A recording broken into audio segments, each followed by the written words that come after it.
నా పేరు మనోహర్. నా ఆశ, నా శ్వాస, నా ధ్యాస, నా ప్రపంచం అంతా కవిత్వం.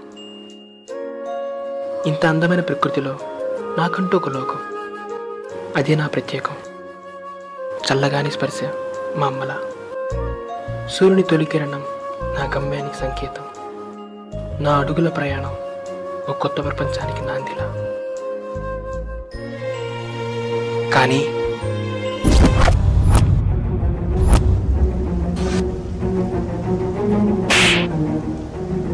ఎందుకు అలా బాధ పెడతావు?